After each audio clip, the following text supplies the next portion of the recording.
কুদ্দুস চাচা শুনছে যে ইলিশ মাছ বলে আজ রিলিফ দিতেছে সরকারে। তো কুদ্দুস চাচা এই কথা শুনছে এক পাগলের কাছে, ইলিশ মাছ রিলিফ দিতেছে, ইলিশ মাছ রিলিফ দিতে, ইলিশ মাছ কুদ্দুস কাকা কইতে কতদিন ধরে ইলিশ মাছ খাই না, যাই তাড়াতাড়ি যাই ইলিশ মাছ নিয়ে আসি। বাজারে যাই মধু যদু কারাইল দিলীপ কালা কাইয়ে সবাই জিজ্ঞেস করছে, এই আমার ইলিশ মাছ গতকাল ধরে ভাজা ইলিশ মাছ খাই না, আজকে নিয়ে ইলিশ মাছ খাবো। কয় কি রে ইলিশ মাছ বলে রিলিফ দিতেছে? এই কথা শুই না কইতেছে, বেল গাছের গুড়ের নাম শুনছস, খাইয়ে দেখোস না, আজকে তোর ইলিশ মাছ খাওয়ামো দাঁড়া।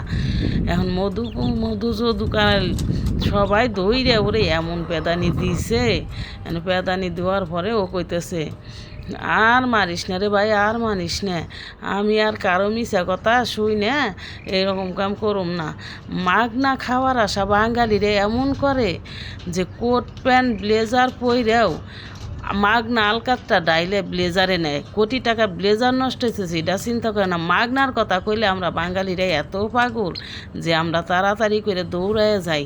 এখন ইলিশ মাছ রিলিফ দিব সস্তা হয়েছে বলে তাই এমন সস্তা হয়েছে, কালকে বাজার থেকে ইলিশ মাছ কিনে নিয়েছে 1400 টাকা কেজি। তো কই হইলো এত সস্তা হয়েছে আমার রিলিফ খাওয়া, আর খাইতে চাই না, যে যা পারেন ভাই কিনে খায়েন।